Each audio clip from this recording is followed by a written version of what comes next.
My wife said she was going to a girls' night. I found her at the club with a stranger's hands on her waist. I didn't make a scene. I just took a photo and sent it to her mother. She came home to her bags on the porch and her family waiting for an explanation. That's the short version. The truth is messier, like most truths worth telling. My name is Thomas Waverly, and I've spent the last 15 years thinking I knew my wife. Turns out, I knew about as much as a mechanic knows about quantum physics, which is to say, nothing useful when it matters. I run a small auto restoration shop in Portsmouth, New Hampshire. Nothing fancy, just me, 2 part-time guys, and enough vintage muscle cars to keep the lights on. Jessica always called it Tom's little hobby, like I was collecting stamps instead of running a business that paid half our mortgage. She worked real estate, selling overpriced coastal properties to wealthy retirees from Boston. Made good money at it too, I'll give her that. Better than mine, most months. The first sign something was wrong came 3 weeks ago. Jessica announced she was joining a female bonding group that met Thursday nights. Said it was professional women supporting each other, networking, that sort of thing. Made sense, I suppose. Jessica always was ambitious, always looking for the next angle to climb higher on the social ladder. But here's the thing about being married to someone for 15 years. You develop instincts. And my instincts were screaming that something smelled rotten. It started small. New perfume. Clothes I'd never seen before. Expensive stuff that didn't match her usual style. She'd always been careful with money. Practical. Suddenly she's walking around in designer heels that cost more than I make in a week. When I asked about it, she got defensive. "Can't a woman buy herself something nice without getting interrogated?" she snapped, adjusting the strap on a purse that probably cost more than my tool set. Fair enough, I thought. Maybe she was just treating herself. Lord knows she worked hard enough for it. Then came the phone calls, hushed conversations that ended abruptly when I walked into the room, text messages that made her smile in ways I hadn't seen in years. When I asked who she was talking to, she'd wave me off. Just the girls from the group. You wouldn't understand the dynamics. The dynamics. Right. The final straw was last Thursday. Jessica left for her meeting wearing a black dress that hugged every curve she had. Full makeup, hair done like she was going to a wedding. I'd seen her dress up for client dinners before, but this was different. This was hunting attire. "Thought you were just meeting with the girls," I said, trying to keep my voice casual. "We're going somewhere nice tonight. Networking event." She kissed my cheek, leaving a lipstick mark I could feel for an hour after she left. Something in my gut twisted. Call it intuition, call it paranoia, but I'd learned to trust that feeling over the years. It had saved me from bad business deals, warned me about customers who wouldn't pay their bills. Now it was telling me my wife was lying to my face. I waited an hour after she left, then got in my truck and drove to the Velvet Note, the upscale jazz club downtown where she'd mentioned the group sometimes went. Parking across the street, I had a clear view of the entrance. If this really was innocent female bonding, I'd see her with a group of women and feel like an idiot for doubting her. But if it wasn't... 20 minutes later, Jessica's silver BMW pulled up to the valet stand. She stepped out alone, smoothed down her dress, and walked into the club like she owned the place. No group of professional women. No networking event. Just my wife, dressed to impress, walking into a jazz club by herself. I sat there for another 10 minutes, debating whether to follow her inside or just drive home. Maybe she was meeting the group there.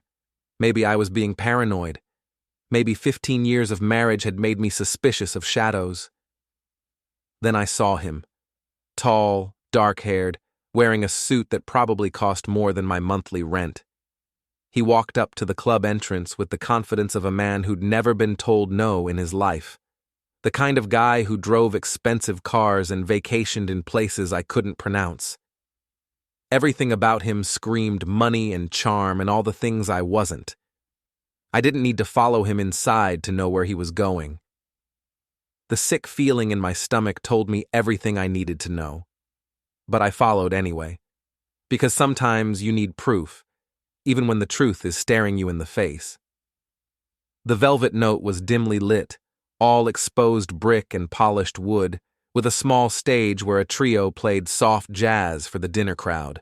I found a spot at the bar where I could see most of the dining area without being obvious about it. It took me 5 minutes to spot them. Corner booth, intimate lighting, her hand resting on the table where he could reach it easily. They weren't quite touching, but the body language was unmistakable. This wasn't a chance meeting. This wasn't networking. This was a date. I watched my wife laugh at something he said, watched her lean forward in a way that gave him a perfect view down her dress, watched her reach across the table to touch his arm, let her fingers linger there just a moment too long. 15 years of marriage, and I was watching my wife flirt with another man like I'd never existed. The smart thing would have been to confront them. March over to their table, demand an explanation, make a scene that would at least give me the satisfaction of ruining their evening. But I've never been accused of being the smartest guy in the room. Instead, I pulled out my phone and took a photo. One picture, clear shot of both their faces, his hand on her waist as they stood to move to the dance floor. No ambiguity, no room for interpretation. Just my wife in another man's arms, looking happier than she'd looked with me in years. I left without saying a word, drove home through the quiet streets of Portsmouth, past the harbor where fishing boats bobbed in the moonlight, past the old colonial houses where normal families were probably settling in for the evening. Normal families where husbands and wives didn't lie to each other about Thursday night plans. Back home, I sat in my kitchen and stared at the photo on my phone. Jessica's face was radiant, caught mid-laugh at something her companion had whispered in her ear. She looked beautiful. She looked alive. She looked like a stranger. That's when I made the decision that would change everything. I didn't text Jessica, didn't call her to demand explanations or threaten divorce. Instead, I scrolled through my contacts until I found Eleanor Bishop, Jessica's mother. Eleanor had never liked me, thought Jessica was settling when she married a mechanic instead of a lawyer or doctor. 15 years of polite tolerance at family gatherings, of subtle digs about my profession and our modest lifestyle. She'd been waiting for this moment, probably hoping for it. I attached the photo and typed a simple message. Thought you should know where your daughter spends her Thursday nights. Then I pressed send. The response came back in less than 2 minutes. Harold and I will be right over. While I waited for Jessica's parents to arrive, I went upstairs and packed her belongings. Not everything, just enough to make the point clear. Clothes, toiletries, the jewelry I'd bought her over the years, each item felt like evidence of a life that had been built on lies. I carried the suitcases downstairs and set them on the front porch, lined up neatly beside the door. Then I sat on the porch swing and waited. Eleanor and Harold Bishop arrived 30 minutes later, their black Cadillac pulling into the driveway with the quiet authority of old money. Eleanor emerged first, her silver hair perfectly styled despite the late hour, her face set in the expression of righteous indignation I'd seen at every family gathering for 15 years. Harold followed more slowly, a tall, imposing man who'd built a successful law practice on the principle that silence was often more effective than words.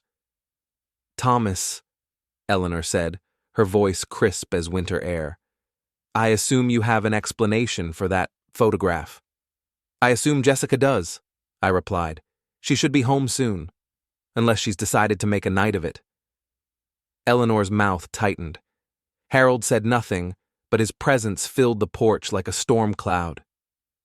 We sat in uncomfortable silence, 3 people waiting for the 4th to come home and explain why she'd blown up her marriage for a stranger in an expensive suit. Jessica's BMW turned into the driveway at 11:15. I watched her face through the windshield as she processed the scene, her parents' car, her suitcases on the porch, me sitting there like a judge waiting to deliver a verdict. She sat in her car for a full minute before getting out. When she finally did, she moved slowly, like someone walking to their own execution. "Mom? Dad? What are you doing here?" Her voice was carefully controlled, but I could hear the panic underneath. Eleanor held up her phone, the photo clearly visible on the screen. "Would you like to explain this?" Jessica's face went pale. She looked at the photo, then at her suitcases, then at me. "Tom, I can explain." "I'm sure you can," I said. "Your parents drove all the way over here to listen. So did I. We're all ears." She opened her mouth, closed it, opened it again. For someone who made a living convincing people to buy overpriced real estate, she seemed remarkably short on persuasive arguments. "It's not what it looks like," she finally managed. Harold spoke for the first time since arriving. "What does it look like, Jessica?" The question hung in the air like smoke. Jessica looked at each of us in turn, searching for sympathy, for understanding, for any crack in our united front. She found none. "I needed to feel desirable again," she said, her voice barely above a whisper. "Tom, you stopped seeing me. We became roommates, not lovers. I just wanted to feel alive again." "So you decided to feel alive with someone else," I said. "How's that working out for you?" Eleanor stood up, her purse clutched in her white-knuckled hands. "Jessica Marie Bishop, you were raised better than this. Your father and I taught you about commitment, about honor, about keeping your word." "It's Jessica Marie Waverly now," I said quietly. Or it was, anyway. Harold placed a hand on his wife's shoulder. "We're leaving, Eleanor. Our daughter has made her choices." They walked to their car without another word. Eleanor didn't look back. Harold paused at the driver's door, met my eyes across the driveway, and nodded once. It was the first time in 15 years he'd shown me anything resembling respect. Jessica watched her parents drive away, then turned back to me. "Tom, please. We can work through this. It was a mistake. I love you." "No," I said, standing up from the porch swing.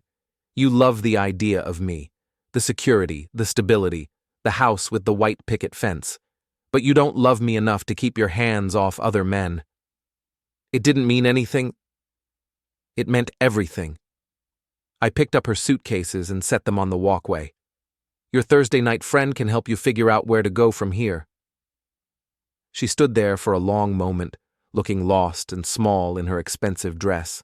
Then she loaded her bags into her car and drove away into the night. I went inside, poured myself a drink, and sat in the silence of my empty house. Tomorrow, the real work would begin. Jessica didn't come home that night or the next morning. Good. I needed time to think, to plan, to figure out exactly how I was going to handle this situation. Because one thing had become crystal clear as I sat in my empty house. I wasn't going to be the victim in this story. Friday morning, I opened my shop as usual. My 2 part-time employees, Danny and Rick, could tell something was wrong, but they were smart enough not to ask questions. We had a 1967 Mustang that needed a new transmission, and work was exactly what I needed to keep my hands busy while my mind processed what came next. Around noon, my phone started buzzing. Text messages from Jessica, each one more desperate than the last. "Tom, please call me. We need to talk. I'm staying at the Marriott downtown, room 412. Please come see me. I made a terrible mistake. Don't throw away 15 years over one stupid decision." I deleted each message without responding. Let her sweat a little. Let her wonder what I was thinking, what I was planning. In my experience, uncertainty was more effective than anger. The real surprise came at 2 o'clock when a silver Porsche pulled up outside my shop. The same man from the club stepped out, looking like he'd walked off the cover of a men's magazine. Expensive suit, perfect hair, the kind of confident smile that probably opened a lot of doors and dropped a lot of panties.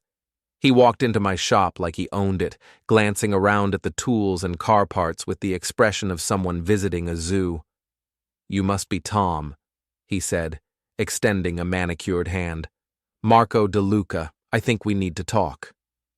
I wiped my greasy hands on a shop rag and ignored his outstretched hand. Do we? Marco lowered his hand, but kept smiling. Look, I know this situation is complicated. But Jessica and I, we care about each other. We didn't plan for this to happen. What exactly didn't you plan? Meeting my wife? Taking her to dinner? Putting your hands all over her while she was still wearing my ring? His smile faltered slightly. It's not like that. Jessica told me her marriage was over. She said you two were just going through the motions. And you believed her? She seemed sincere. I set down my wrench and gave Marco my full attention. Up close, he was exactly what I'd expected. Handsome in that polished, artificial way that came from expensive grooming and regular gym sessions. The kind of man whose hands were always clean, whose nails were trimmed perfectly, whose calluses, if he had any at all, came from gripping a steering wheel, not tools.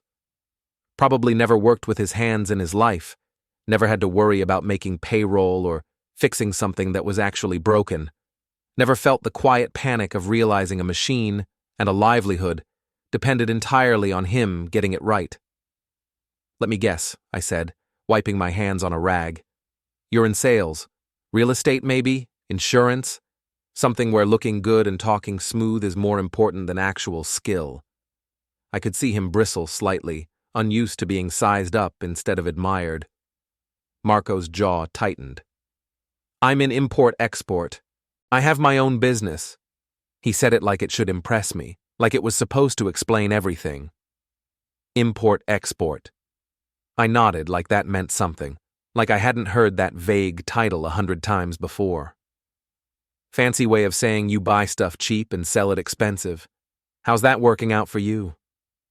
I turned slightly so he could see the car behind me, half disassembled, real work waiting to be finished. Look, Tom, he started, already sounding defensive. Mr. Waverly, I corrected, not raising my voice. We're not friends, Marco. We're not going to grab a beer and work this out like gentlemen. You screwed my wife, and now you're standing in my shop acting like you're doing me a favor by explaining it. The words were flat, factual, stripped of emotion. That seemed to bother him more than yelling would have. Marco's polished facade was starting to crack now, little fractures forming around the edges of his confidence. Jessica's a grown woman. She made her own choices. He lifted his hands slightly, like that absolved him of responsibility. She did. And now she gets to live with them. I picked up my wrench again, deliberately turning back to the Mustang's engine, signaling that in my mind, this conversation was already over. You too. What's that supposed to mean? His voice sharpened, uncertainty creeping in. I looked at him over my shoulder. Means you might want to be more careful about the married women you chase. Some husbands don't take it as well as others. I didn't threaten him. I didn't have to. I just let the implication hang there. Marco stood there for another moment, trying to figure out if that was a threat. It wasn't, exactly. More like a weather forecast. Information you ignore at your own risk. After he left, the shop felt quieter, steadier. I called my friend Cassie, who owned a bar called Murphy's about 10 minutes from my shop. Cassie and I had known each other since high school, and she'd never liked Jessica. Said she was too ambitious, too willing to step on people to get what she wanted. Turned out, Cassie was a better judge of character than I was. Heard through the grapevine that Jessica's been making some interesting social choices, Cassie said when I walked into her bar that evening. The place smelled like hops and old wood, familiar and comforting. You want to talk about it, or just drink until it stops hurting? Neither, I said, settling onto a bar stool. I want to talk about making it hurt worse. Saying it out loud felt strange, but also clarifying. Cassie raised an eyebrow. She was a small woman with short red hair and arms covered in tattoos, tough as leather and twice as smart as most people gave her credit for. That doesn't sound like you, Tom. Maybe it's time I tried being someone else for a while. Someone who didn't just absorb damage and keep going. She poured me a beer and leaned against the bar. "What did you have in mind?" There was no judgment in her voice. Just curiosity. I told her about the photo, about Jessica's parents, about Marco's visit to my shop. I filled in the details I hadn't shared with anyone yet. Cassie listened without interrupting, occasionally nodding or making small sounds of disgust, her expression darkening as the picture became clearer. "So what's your play?" she asked when I finished, setting my empty bottle aside. Jessica's always been worried about her reputation. What people think of her, how she looks to her clients, her family, her friends. She's built her whole identity around being respectable. The word tasted bitter now. And I think it's time people knew who she really is. I said it calmly, like a conclusion I'd reached after careful consideration. Cassie grinned. "Now you're talking my language. What do you need?" There was a spark in her eyes, the look of someone who enjoyed leveling a playing field. What I needed was information. Jessica's girls' night story had been a lie, but she'd been somewhere every Thursday for the past month. Patterns always left traces. If she and Marco had been meeting regularly, there would be a trail. Credit card receipts, social media posts, maybe even other photos taken by people who didn't know or care who they were capturing. Cassie knew people. Bartenders, waitresses, hotel clerks, the invisible army of service workers who saw everything and remembered more than most people realized. By the end of the evening, she'd made half a dozen phone calls and promised to have some answers by morning. I drove home through the quiet streets of Portsmouth, past the club where I'd discovered my wife's betrayal, past the hotel where she was probably spending the night with her new boyfriend. Every familiar landmark felt different now, stripped of nostalgia and seen clearly for the first time. The house felt different too, lighter somehow, like a weight had been lifted that I hadn't even realized I was carrying. Saturday morning brought the first real breakthrough. Cassie called at 8 o'clock with news. "Your wife and her boyfriend have been regulars at the Velvet Note for 3 weeks, she said. "Always Thursday nights, always the same corner booth. My friend Sarah tends bar there. Says they're all over each other, acting like teenagers." "Anything else?" "Oh, it gets better. They've been to dinner at Ristorante Massimo twice, drinks at the Harbor Lights Hotel bar, and last weekend they spent Saturday afternoon at the Sheraton downtown. Room 1247 if you're interested." I was very interested. "How did you—" "Sarah's cousin works the front desk at the Sheraton. She remembers them because the guy paid cash and your wife signed the register as Mrs. DeLuca. Classy, right?" Mrs. DeLuca. My wife of 15 years had been playing house with another man, trying on his name like a new dress. The betrayal cut deeper than I'd expected, but the anger that followed was clean and focused. "There's more," Cassie continued.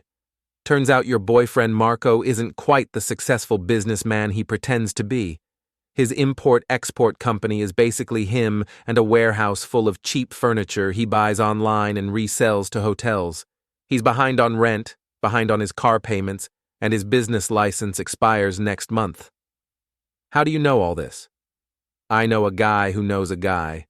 Marco's been trying to get a loan from some questionable sources. Word is, he's desperate for cash." "Interesting. So Marco wasn't just stealing my wife, he was broke while doing it." That opened up some possibilities. I spent the weekend gathering intelligence, drove past Jessica's hotel, confirmed that Marco's Porsche was in the parking lot both nights, checked her social media accounts, where she was still posting pictures of herself looking happy and successful, with no mention of her changed relationship status. Visited some of the restaurants and bars where she'd been seen with Marco, talking to servers who remembered the happy couple. By Monday morning, I had a complete picture of my wife's double life. 3 weeks of lies, 3 weeks of expensive dinners and hotel rooms, 3 weeks of her playing the role of Marco's girlfriend while still legally married to me. Time to return the favor. I started with Jessica's workplace, Coastal Properties was an upscale real estate agency that catered to wealthy buyers looking for vacation homes and retirement properties. Image was everything in that business. Reputation meant the difference between million-dollar commissions and unemployment. Jessica's boss was a woman named Patricia Henley, a sharp-dressed professional who'd built the agency from nothing over the past decade. I'd met her at a few company parties over the years. Polite, but distant, the kind of person who judged you by your profession and your bank account. I called Patricia's office Monday morning and asked to speak with her privately. "Mr. Waverly?" Patricia sounded surprised. "Is everything all right? Jessica hasn't been in since Friday." "That's actually what I wanted to talk to you about. Could we meet for coffee? There's something you should know about Jessica's recent activities." We met at a small cafe downtown, away from the real estate office and the places where Jessica might see us. Patricia arrived looking concerned and professional, probably expecting me to tell her that Jessica was sick or dealing with a family emergency. Instead, I showed her the photo from the Velvet Note. Patricia stared at the image for a long moment, her face carefully neutral. "I see. And this man is Marco De Luca. They've been meeting regularly for the past month. Hotels, restaurants, playing house while she's still married to me. I'm sorry, Tom. This must be very difficult for you, but I'm not sure why you're telling me this." I leaned forward slightly. "Because Jessica has been lying to you too. All those Thursday night client meetings she's been attending, the networking events, the professional development seminars, she's been having an affair." Patricia's expression hardened. Coastal Properties had a strict code of conduct for its agents. Personal scandals reflected poorly on the agency, especially in a small community where reputation was everything. "You're certain about this?" she asked. "I have receipts, hotel records, witness statements from restaurant staff. Jessica's been using company time and company resources to conduct a personal relationship." That wasn't entirely true, but Patricia didn't need to know the details. What mattered was planting the seed of doubt, making her question Jessica's honesty and professionalism. "I appreciate you bringing this to my attention," Patricia said carefully. "I'll need to discuss this with Jessica when she returns to work. Of course, I just thought you should know what kind of person you're employing." I left Patricia at the cafe and drove to my next stop, Jessica's parents' house. Eleanor Bishop answered the door looking like she'd aged 5 years since Thursday night. Her usual perfect composure was cracked around the edges, and she seemed smaller somehow, diminished by her daughter's betrayal. "Thomas," she said stiffly, "I wasn't expecting you. I wanted to thank you for your support the other night, and to give you this." I handed her a manila envelope containing copies of everything I'd discovered about Jessica's affair. Hotel receipts, restaurant bills, witness statements from Cassie's network of contacts. Eleanor opened the envelope and glanced through the contents, her face growing paler with each page. "How long has this been going on?" she asked. "At least a month. Probably longer." I kept my voice gentle, sympathetic. Eleanor might have looked down on me for 15 years, but she was still a mother dealing with her daughter's betrayal. "I thought you should know the full extent of what Jessica's been doing." "Harold will be devastated," she whispered. "We raised her better than this." "You did. This isn't your fault, Mrs. Bishop. This is Jessica's choice." Eleanor closed the envelope and looked at me with something approaching respect. "What will you do now?" "Whatever I have to do to protect myself. Jessica made her choice. Now she gets to live with the consequences." I left Eleanor standing in her doorway, clutching the evidence of her daughter's betrayal. By evening, Harold would know everything. By tomorrow, Jessica's entire family would understand exactly what kind of person she'd become. But I wasn't finished. Not even close. The real fun was just beginning. Tuesday morning brought the first sign that my plan was working. Jessica called at 7 a.m., her voice tight with panic. "Tom, what did you do? Patricia wants to see me in her office first thing this morning." She sounded furious. "Good morning to you too, Jessica. How was your weekend at the hotel?" Silence on the other end. Then, You've been watching me. I've been protecting my interests. Turns out you and Marco have been quite the social butterflies. Amazing what people notice when they're paying attention. Tom, please, don't do this. Don't destroy my career over a personal matter. Personal matter? I almost laughed. You mean your affair? The one you've been conducting on company time, lying to your boss about where you've been spending your evenings? It's not like that. It's exactly like that. You made your choice, Jessica. You chose Marco over our marriage. Now you get to live with all the consequences, not just the fun parts. She hung up on me. 20 minutes later, my phone buzzed with a text from an unknown number. We need to talk. Marco. I ignored it. Let him sweat too. Around 10 o'clock, Cassie called with an update. Your wife just left Coastal Properties looking like someone ran over her dog. Word is she's been suspended pending an investigation into her conduct. That was fast. Patricia Henley doesn't mess around when it comes to the agency's reputation. Apparently Jessica tried to deny everything, but Patricia had documentation. Your wife's been officially placed on administrative leave. Perfect. Jessica's career was built on relationships, on trust, on the image of success and stability she projected to her clients. A suspension would be like a scarlet letter in the tight-knit world of high-end real estate. But I wasn't done with her professional life yet. That afternoon, I paid a visit to the Portsmouth Chamber of Commerce. Jessica served on their networking committee, a volunteer position that helped her make contacts and build her client base.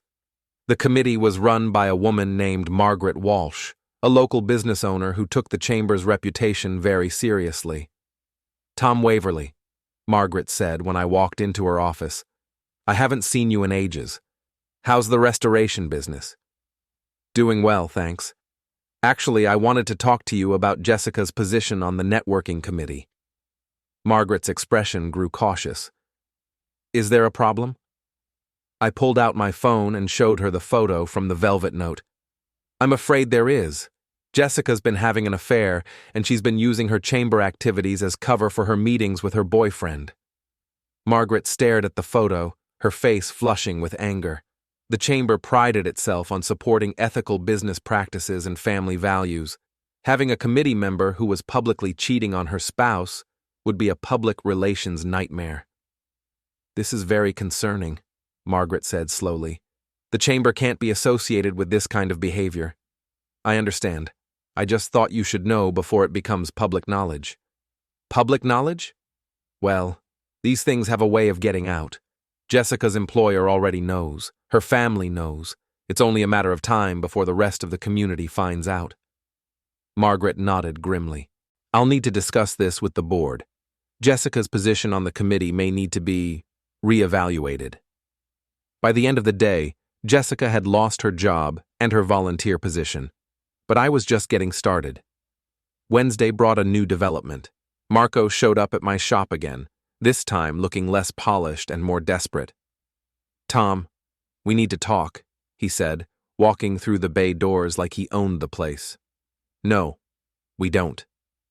I didn't look up from the engine I was working on. We need you to stay away from my wife and my business. Your wife? You threw her out. You destroyed her career. What kind of man does that to someone he supposedly loves? Now I looked at him. The kind who doesn't like being lied to. The kind who doesn't appreciate his wife playing house with another man while she's still wearing his ring. Marco stepped closer, trying to use his height to intimidate me. You're destroying her life out of spite. No, I'm revealing who she really is. There's a difference. I straightened up, wiped my hands on my shop rag. Jessica made her choices. She chose to lie to me, to lie to her employer, to lie to everyone who trusted her. I'm just making sure people know the truth. The truth? The truth is that Jessica was miserable with you. You ignored her, took her for granted, treated her like a piece of furniture. And your solution was to take her to bed while she was still married? Marco's face reddened. We didn't plan for this to happen, but when two people connect, when they find something real, Real, I laughed. You mean the real broke businessman who's behind on his rent? The real import-export company that's basically a guy with a warehouse full of cheap furniture? That kind of real? Marco's confidence evaporated. How did you? I make it my business to know who I'm dealing with. Turns out you're not quite the successful entrepreneur you pretend to be.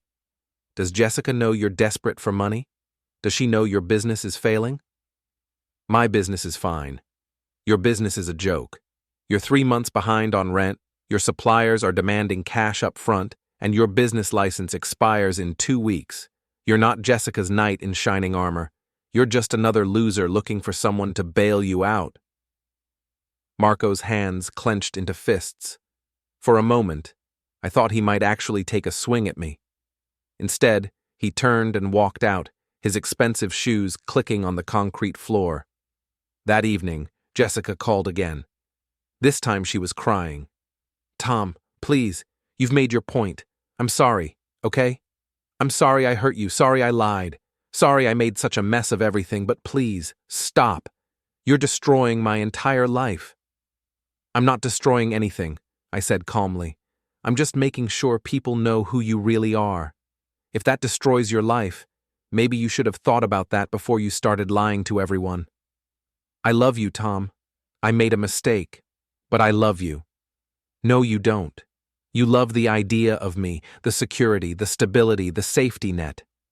But you don't love me enough to be faithful. You don't love me enough to be honest. It was just a stupid affair. People make mistakes. People make mistakes, I agreed. But you made choices. You chose to lie to me every Thursday night for a month. You chose to take another man to bed while you were still wearing my ring. You chose to play house with him while telling me you loved me. Those weren't mistakes, Jessica. Those were decisions. She sobbed into the phone. What do you want from me? What will it take for you to stop this? I want you to disappear. I want you to take your boyfriend and your lies and your fake tears and get out of my life. I want to never see you again. Tom, I hung up. Thursday morning brought the most satisfying development yet. Cassie called with news that made my entire week. Remember how I said Marco was desperate for money? She said. Well, it gets better. Turns out he owes some serious cash to some serious people, the kind of people who don't accept excuses. How serious? Serious enough that he's been trying to borrow money from anyone who'll listen, including Jessica. That stopped me cold. Jessica's been giving him money? Not just giving. She cleaned out her savings account yesterday. $15,000, withdrawn in cash. My friend at the bank says she looked like she was about to throw up when she signed the withdrawal slip. $15,000. Jessica's entire emergency fund, the money she'd been saving for years, gone in one day to bail out her broke boyfriend. The betrayal was complete.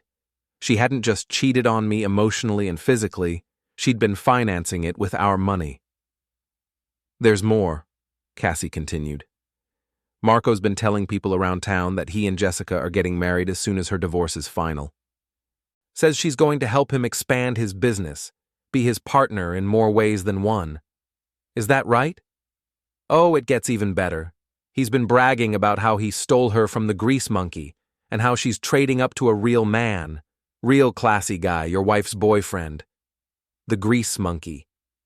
I'd been called worse things, but something about that particular insult hit differently.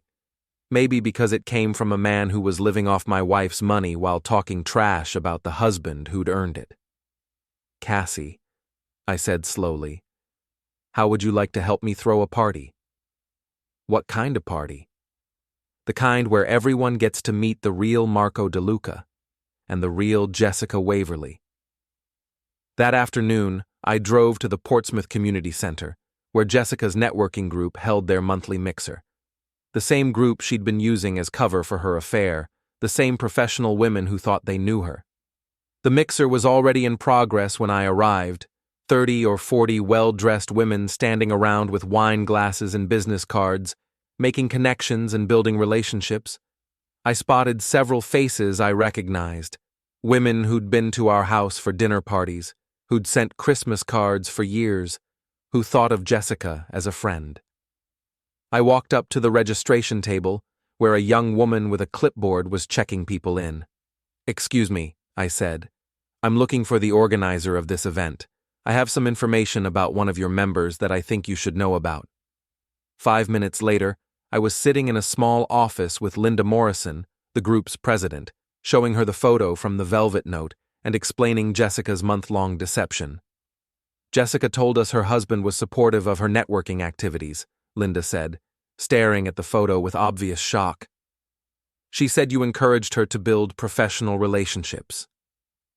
"I did encourage her to build professional relationships. I didn't encourage her to have an affair and use your group as her alibi." Linda's face hardened. "This is very serious, Mr. Waverly. Our group is built on trust and mutual support. If Jessica has been lying to us, using us to cover for inappropriate behavior—" "She has been, for at least a month. Every Thursday night she told me she was here with you. Every Thursday night she was actually with him." Linda stood up, her jaw set with determination. "I think the other members need to know about this. Would you be willing to address the group?" I pretended to consider it. "I don't want to make a scene, but if you think it's important for them to know the truth about Jessica, I do. Very much so." 10 minutes later, I was standing in front of 35 professional women, holding my phone up so they could all see the photo of Jessica and Marco at the Velvet Note. "Ladies," Linda said, her voice carrying across the room, "we have a situation that affects the integrity of our group. Mr. Waverly has brought to our attention that Jessica has been using our meetings as cover for an extramarital affair." The reaction was immediate and explosive. Gasps, angry murmurs, shocked expressions. Several women pulled out their phones, probably to share the news with friends who weren't present. "For the past month," I said, keeping my voice calm and factual, "Jessica has been telling me she was here with all of you, building professional relationships and supporting other women in business. In reality, she was having an affair with this man, Marco De Luca, lying to her husband, her employer, and all of you in the process." "This is outrageous," said a woman I recognized from Jessica's real estate office. "Jessica presented herself as a role model, someone we could trust and respect." "She's made fools of all of us," added another, "using our group to cover for her cheating." Linda raised her hand for silence. "Jessica's membership in this group is hereby suspended pending a full investigation. We cannot and will not tolerate this kind of deception." I thanked the group for their time and left them to discuss Jessica's betrayal among themselves. By tomorrow morning, every professional woman in Portsmouth would know exactly what Jessica had been doing during her Thursday night meetings. But I still wasn't finished.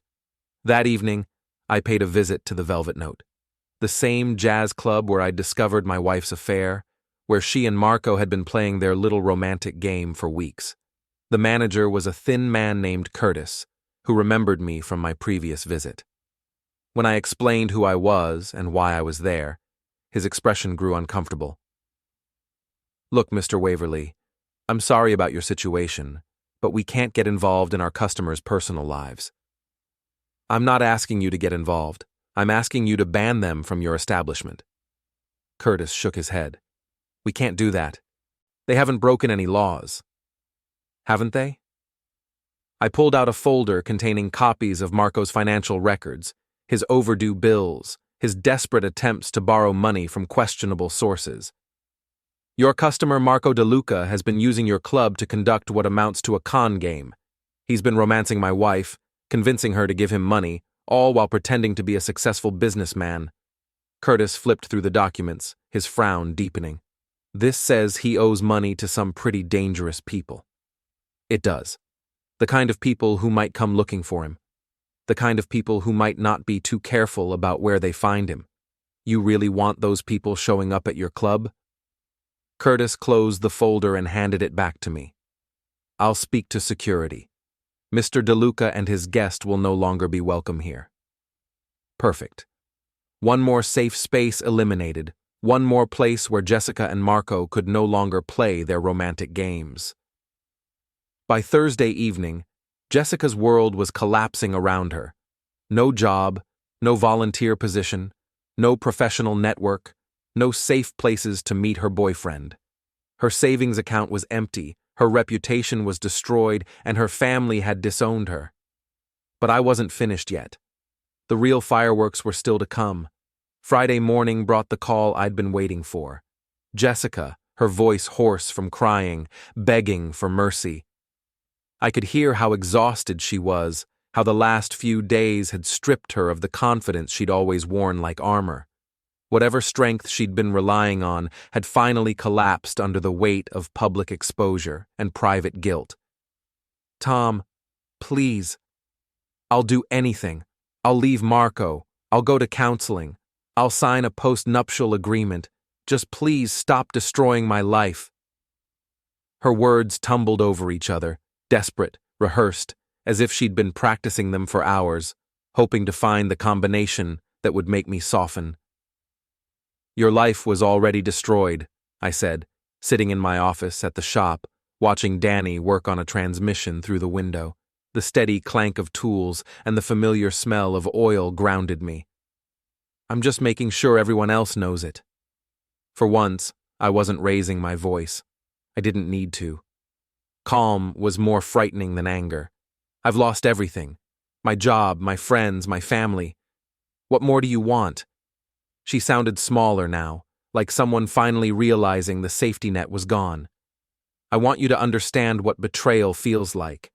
I want you to know what it's like when someone you trust lies to your face every single day. I want you to feel as small and worthless as you made me feel." The words came slowly, deliberately, each one chosen because she deserved to hear them. "Tom, I'm not finished talking." I leaned back in my chair, eyes still on Danny, on a world that hadn't betrayed me. "For 15 years, I gave you everything I had. My love, my trust, my loyalty, my support. I worked 60-hour weeks to help pay for this house, this life, this image you were so desperate to maintain, and you threw it all away for a broke loser in an expensive suit." Jessica was sobbing now, loud and unrestrained, but I felt no sympathy. She'd had plenty of chances to tell the truth, to end the affair, to choose her marriage over her boyfriend. She'd made her decision every single day for a month, and now she was living with the total of those choices. "You want to know what's going to happen next?" I continued, my voice steady. "You're going to disappear. You're going to take whatever's left of your dignity and your broke boyfriend, and you're going to leave Portsmouth. Because if you stay, I'll make sure everyone knows exactly what kind of person you are.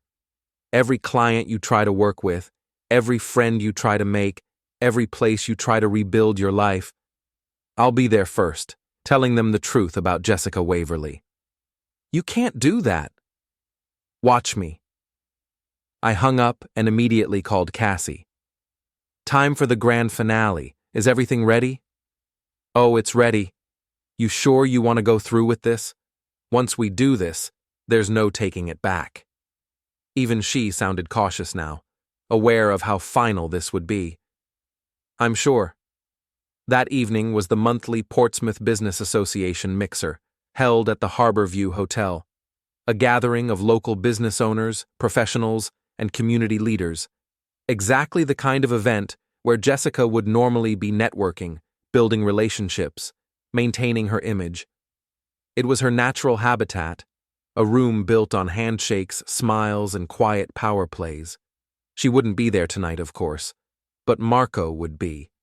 Cassie had made sure of that, spreading word through her network that there would be potential investors at the mixer, people looking to put money into promising local businesses. For a desperate man like Marco, it would be irresistible bait, the illusion of opportunity he couldn't afford to ignore. I arrived at the mixer at 7 o'clock, wearing my best suit and carrying a folder full of documents. The hotel ballroom was packed with Portsmouth's business elite, people I'd known for years but rarely socialized with. They were Jessica's crowd, not mine. But tonight, that was going to change. Marco was easy to spot, standing near the bar in his expensive suit, working the room like the professional con man he was. His smile was polished, his gestures confident, his posture designed to project success he didn't actually possess. He was talking to a group of older businessmen, probably spinning some story about his import-export empire and the investment opportunities it represented. I waited until he was fully engaged with his audience, then walked over and joined the conversation. "Gentlemen," I said, extending my hand to the group. "Tom Waverly, Waverly Auto Restoration. I couldn't help but overhear you talking about investment opportunities." Marco's face went pale when he saw me, the color draining instantly, but he couldn't escape without making a scene. "Mr. DeLuca here has been telling us about his import business," said one of the older men, a local bank president I recognized. "Sounds very promising." "Oh, it is," I said, opening my folder. "Marco's business is fascinating. Did he tell you about his innovative payment structure?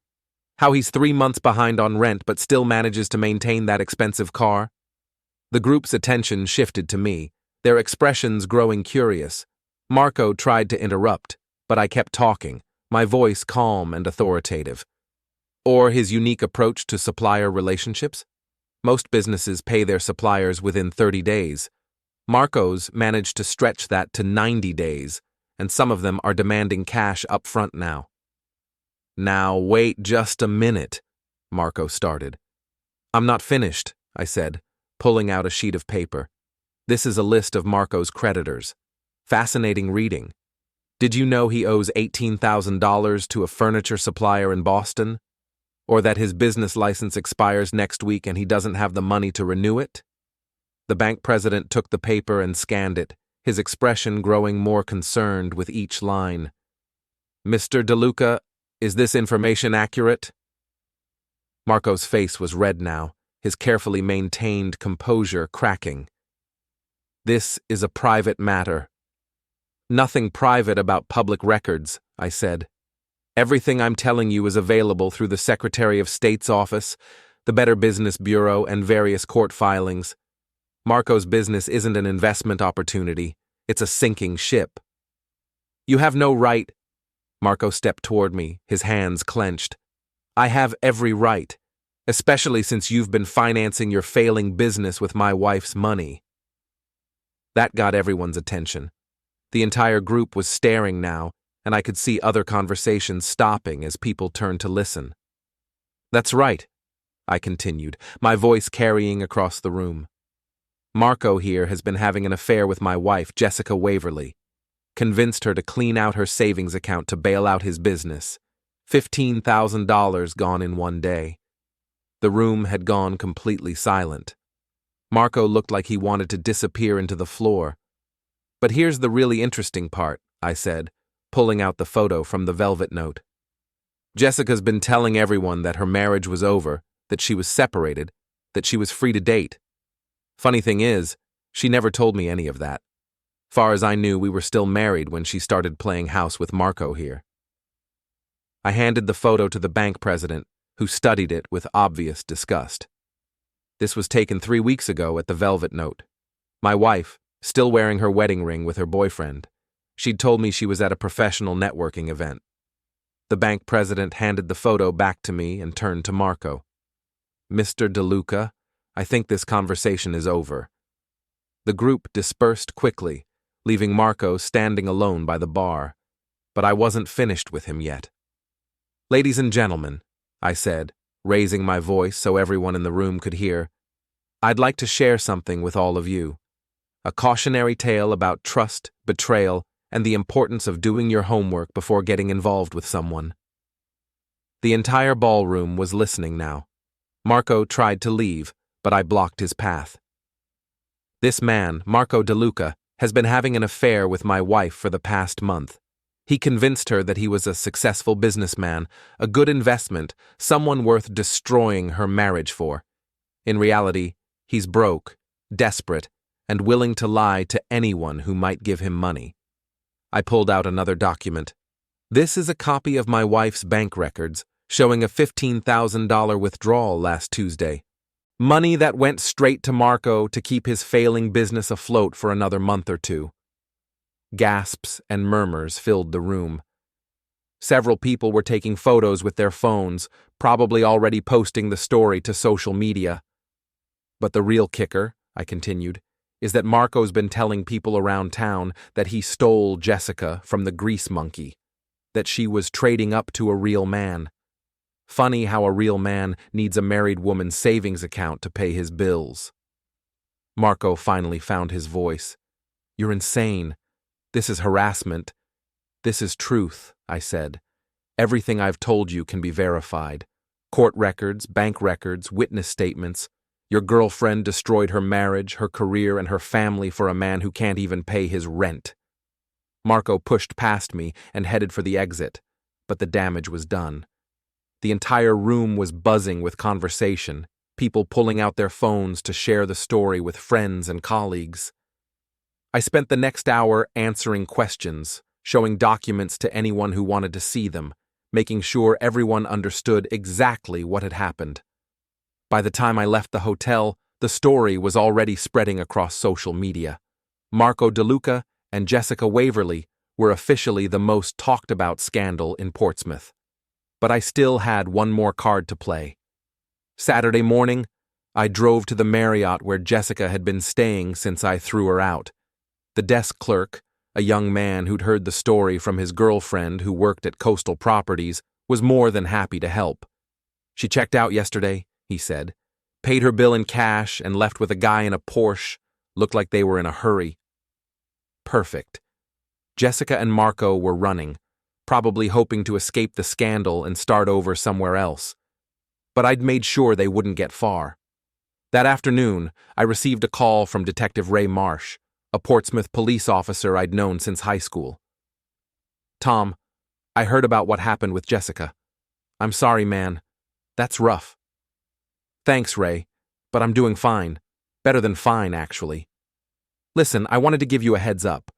We got a complaint about harassment from a Marco DeLuca. Says you've been stalking him, threatening him, interfering with his business. I laughed. Is that what he's calling it? I prefer to think of it as public education. Tom, I know you're hurting, but you need to be careful. This guy could cause trouble for you if you're not smart about it. Don't worry about me, Ray. I've been very careful to stay within the law. Everything I've done has been perfectly legal. Can't help it if the truth is inconvenient for Marco and Jessica. Just watch yourself, okay? Guys like Marco sometimes have friends who don't care about the law. After Ray hung up, I sat in my office and considered his warning. Marco was desperate, humiliated, and running out of options. Men in that situation sometimes did stupid things. Good. I was counting on it. Sunday evening, my phone rang. Unknown number, but I recognized Marco's voice immediately. You destroyed my life, he said, his voice shaking with rage. My business is ruined, my reputation is shot, and Jessica won't even talk to me anymore. Sounds like you're finally facing reality, I said. How does it feel? You think you're so smart, don't you? Think you've won some kind of victory? I think I've told the truth about two people who were living a lie. If that destroyed your life, maybe your life wasn't worth much to begin with. This isn't over, Marco said. You can't do this to people and just walk away. Actually, I can, and I did. You and Jessica made your choices. Now you get to live with the consequences. We'll see about that. The line went silent. Marco had just made his final mistake, threatening me over the phone. Now I had everything I needed for the grand finale. Monday morning, I called Ray Marsh and reported the threatening phone call. Then I called my lawyer and had him file a restraining order against Marco. By noon, Marco DeLuca was officially prohibited from coming within 500 feet of me, my home, or my business. But the best part was yet to come. That afternoon, I received a visit from two men in expensive suits who identified themselves as representatives of Marco's creditors. The kind of people Ray had warned me about, the kind who didn't care much about the law. Mr. Waverly, said the older of the two men, we understand you've been in contact with Marco DeLuca recently. I have. He called me yesterday to make threats. We're not interested in your personal dispute with Mr. DeLuca. We're interested in recovering the money he owes our client. I leaned back in my chair, studying the two men. They looked like accountants, but there was something harder underneath the professional exterior. How much money are we talking about? I asked. $50,000 plus interest. Mr. DeLuca borrowed this money to finance his business, with the understanding that it would be repaid within 90 days. That deadline passed 2 weeks ago. And you think I know where he is? We think you might be able to help us locate him. We understand he's been romantically involved with your wife. I pretended to consider their request. I might be able to help you, but I'd want something in return. What kind of something? I want Marco DeLuca to disappear, permanently. I want him to leave Portsmouth and never come back. I want him to stay away from my wife, my business, and my life. The older man smiled. I think we can arrange that. I gave them Marco's last known address, his phone number, and the license plate number of his Porsche. I also mentioned that he'd been staying at various hotels around the area, probably paying cash to avoid being tracked. One more thing, I said, as they prepared to leave. Marco's been telling people he's getting married to my wife as soon as our divorce is final. You might want to check with her. She's been financing his lifestyle recently. The two men exchanged glances. How recently? Last Tuesday, $15,000 in cash, withdrawn from her savings account. Interesting. Thank you for your cooperation, Mr. Waverly. They left without another word. By evening, Marco DeLuca had bigger problems than a restraining order and a ruined reputation. He had people looking for him who didn't care about legal niceties. Tuesday morning brought the final piece of the puzzle. Jessica called, her voice barely above a whisper. Tom, what did you do? Marco's gone. He left in the middle of the night, took what money I had left and disappeared. Sounds like Marco finally showed you his true colors. There were men looking for him, dangerous men. They came to the hotel, asking questions about money he owed them. $50,000 last I heard, plus interest. Jessica gasped. 50,000? He told me he just needed a small loan to get through a rough patch. Marco told you a lot of things. How many of them turned out to be true? Silence on the other end. Then, quietly, none of them. So now you know what it feels like to be lied to by someone you trusted. How does it feel, Jessica? I'm scared, Tom. I'm alone. I have no money, no job, nowhere to go. You made your choice. You chose Marco over me, lies over truth, fantasy over reality. This is what that choice looks like. Please, Tom, I know I don't deserve your help, but I have nowhere else to turn. I considered her request for exactly 3 seconds. You're right. You don't deserve my help, and you're not going to get it. Tom. Goodbye, Jessica. Don't call me again. I hung up and blocked her number. Then I sat back in my chair and smiled. Jessica Waverly had lost her job, her savings, her family, her friends, her reputation, and her boyfriend. She was alone in a hotel room with no money and no prospects, finally understanding what betrayal felt like.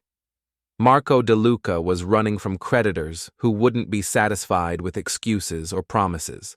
His business was finished, his reputation was destroyed, and he'd burned every bridge in Portsmouth. And me? I was exactly where I wanted to be, free, vindicated, and ready to start over. The grease monkey had won. Wednesday morning arrived with the crisp clarity of autumn in New England, and I felt more alive than I had in months. The shop was busy, my phone had stopped ringing with Jessica's desperate calls, and Portsmouth was buzzing with gossip about the spectacular collapse of the town's most notorious cheating couple. But I wasn't quite finished yet. Around 10 o'clock, Cassie called with the final update I'd been waiting for. Your boy Marco tried to skip town yesterday, she said, barely containing her laughter. Made it as far as the Massachusetts border before his creditors caught up with him. What happened? Let's just say he's going to be working very hard for the next few years to pay off his debts. Word is, they offered him a choice. Work for them until the money's paid back, or face the consequences of defaulting on a $50,000 loan from people who don't accept bankruptcy as an excuse. And Jessica? Checked out of the Marriott this morning. Paid her final bill with a credit card that got declined twice before finally going through. My friend at the front desk says she looked like she hadn't slept in days. Perfect. Jessica was finally experiencing the consequences of her choices, and Marco was learning that real businessmen don't run import-export companies out of warehouses full of cheap furniture. That afternoon, I received an unexpected visitor. Eleanor Bishop stood in the doorway of my shop, looking older and more fragile than I'd ever seen her, but with a dignity that commanded respect. "Thomas," she said formally, "may I speak with you?" I wiped my hands on a shop rag and gestured to my office. "Of course, Mrs. Bishop. Please, come in." Eleanor settled into the chair across from my desk, her purse clutched in her lap like a shield. "I came to apologize." That caught me off guard. "Apologize for what?" "For 15 years of treating you like you weren't good enough for my daughter, for judging you by your profession instead of your character, for believing that success was measured by the size of your bank account rather than the content of your heart." I leaned back in my chair, studying Jessica's mother, the woman who had looked down on me at every family gathering, who had made subtle comments about Jessica settling when she married a mechanic. "Mrs. Bishop, please let me finish." Eleanor's voice was steady, but I could see the effort it took. Harold and I raised Jessica to value appearances over substance, status over integrity. We taught her that what people thought of her mattered more than what she actually was. In doing so, we created the woman who could betray a good man for the illusion of something better. She opened her purse and pulled out a small jewelry box. "This was my grandmother's wedding ring. I always planned to give it to Jessica when she renewed her vows with you on your 20th anniversary. I'd like you to have it instead." I stared at the box, unsure what to say. "Mrs. Bishop, I can't." "You can, and you will, because you're the son-in-law I should have appreciated while I had the chance. Because you loved my daughter faithfully for 15 years, even when she didn't deserve it. Because you showed more grace and dignity in the face of betrayal than most men would have managed." Eleanor stood up, smoothing down her coat. "Jessica called us yesterday. She wanted to come home, wanted us to help her rebuild her life after Marco abandoned her. And Harold told her that she made her choice when she chose to betray her marriage vows, that she was no longer welcome in our home until she learned the difference between love and selfishness." Eleanor Bishop walked to the door, then turned back to face me one final time. "You deserved better than my daughter, Thomas. I hope someday you find it." After she left, I sat in my office holding the small jewelry box, thinking about 15 years of marriage to a woman whose own mother had just disowned her. The irony wasn't lost on me. I'd finally earned Eleanor Bishop's respect by destroying her daughter's life. That evening, I drove to Murphy's Bar to celebrate with Cassie. The place was packed with the usual crowd of locals, but tonight there was an electric energy in the air. Everyone wanted to talk about the Jessica and Marco scandal, and I found myself holding court at the bar, accepting congratulations and free drinks from people who'd never paid much attention to me before. "You're like a local celebrity," Cassie said, sliding another beer across the bar. "Half the women in town are saying they wish their husbands had your backbone. And the other half? Think you went too far, but they're probably the ones who've been cheating on their own husbands, so their opinion doesn't count." Around 9 o'clock, the bar's atmosphere shifted. Conversations died down, and I could feel eyes turning toward the entrance. I looked over my shoulder and saw Jessica standing in the doorway, looking like a ghost of her former self. She'd lost weight, her expensive clothes hung loose on her frame, and her usually perfect hair was pulled back in a simple ponytail. But it was her eyes that really showed the damage, hollow, defeated, empty of the ambition and confidence that had once defined her. Jessica scanned the room until she spotted me at the bar. Then she walked over, ignoring the whispers and stares that followed her across the room. "Tom," she said quietly. "Can we talk?" The entire bar had gone silent, everyone straining to hear what would happen next. Cassie moved closer, ready to intervene if things got ugly. "I think you've said everything that needs saying," I replied, not turning around to face her. "Please, 5 minutes. That's all I'm asking." I finished my beer and set the empty bottle on the bar. "You've got 2 minutes. Right here, right now. Whatever you want to say it in front of everyone." Jessica glanced around the room, realizing that her private conversation was going to be very public. She took a deep breath and stepped closer to the bar. "I know I don't have the right to ask for anything from you," she began, her voice barely audible. "I know I destroyed our marriage, destroyed my life, destroyed everything good I ever had. You're right, you don't have the right. But I need you to know that I understand now. I understand what I threw away, what I lost, what I'll never get back." I finally turned to face her. Do you really understand, Jessica? Because I don't think you do." "Tom, you think this is about the affair, about Marco, about the lying and the cheating and the betrayal. But it's not." I stood up, my voice carrying across the silent room. "This is about who you really are. About the fact that when you had to choose between doing the right thing and doing the selfish thing, you chose selfishness every single time." Jessica's eyes filled with tears, but I wasn't finished. "You didn't just cheat on me, Jessica. You cheated on yourself. You threw away 15 years of marriage for a man you barely knew, a man who was using you for money, a man who abandoned you the moment things got difficult. I know. You gave him $15,000 of our money we saved together, money we were going to use for our future. You handed it over to a stranger because he told you what you wanted to hear." The tears were flowing freely now, but Jessica didn't try to wipe them away. "I was stupid. I was selfish. I was wrong about everything." "Yes, you were. And now you want me to feel sorry for you? Want me to forgive you and take you back and pretend none of this happened? I want you to know that I'm sorry, that I understand what I did to you, to us, to myself." I looked at her for a long moment. This woman I'd loved for 15 years, this stranger who'd destroyed everything we'd built together. "Your apology is noted," I said finally. "Now get out." Jessica stood there for another moment, as if waiting for some sign of forgiveness or hope. When none came, she turned and walked out of the bar, leaving behind a room full of witnesses to her final humiliation. The silence lasted for about 10 seconds before the entire bar erupted in conversation. People were laughing, cheering, buying me drinks, slapping me on the back like I'd just won the World Series.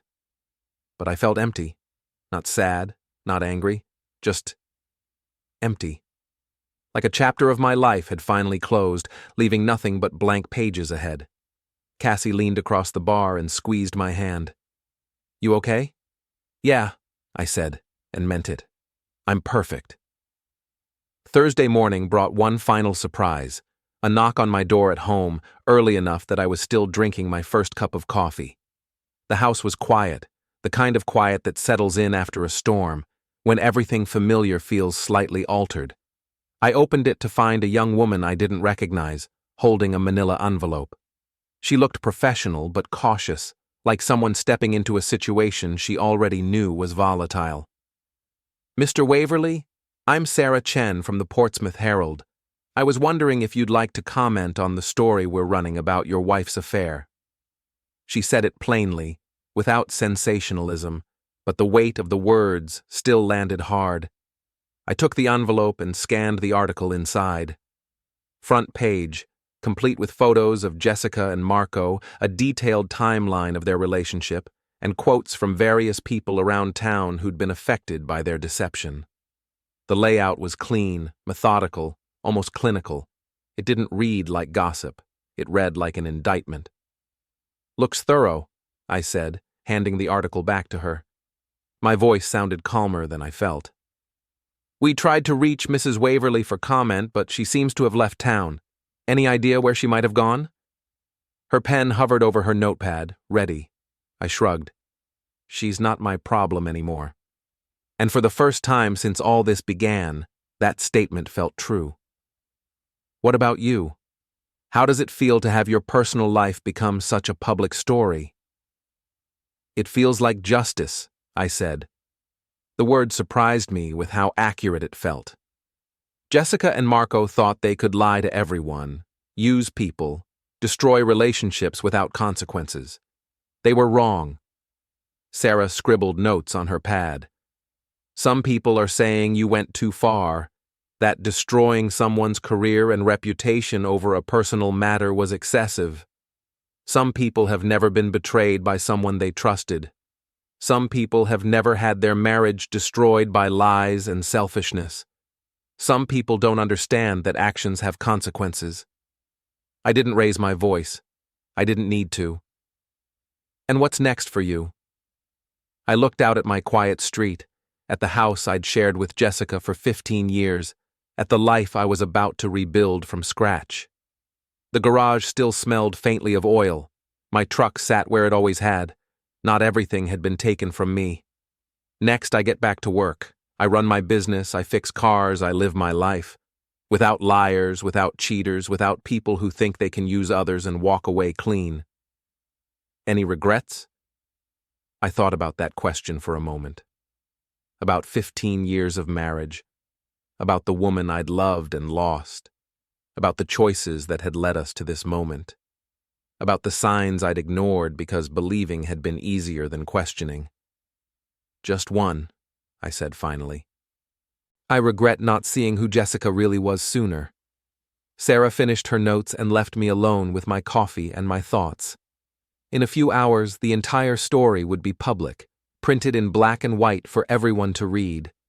Jessica's betrayal, Marco's deception, my methodical revenge. All of it laid out like evidence in a court case, impossible to spin or explain away. But I was done being the victim in this story. Done being the fool who'd been lied to and used and discarded. Done being the grease monkey who wasn't good enough for his ambitious wife. I'd become something else entirely. Something harder, smarter, more dangerous than anyone had expected. I'd become the man who wrote the ending to his own story. And as I sat on my porch that morning, watching the sun rise over Portsmouth, I realized that this wasn't an ending at all. It was a beginning. The beginning of a life without lies, without betrayal, without people who thought they could use Thomas Waverly and walk away unscathed. They'd all called me a villain in the end. Jessica, Marco, even some of the people around town who thought I'd gone too far. They never realized I'd written the script from the very beginning, and in my script the grease monkey always wins.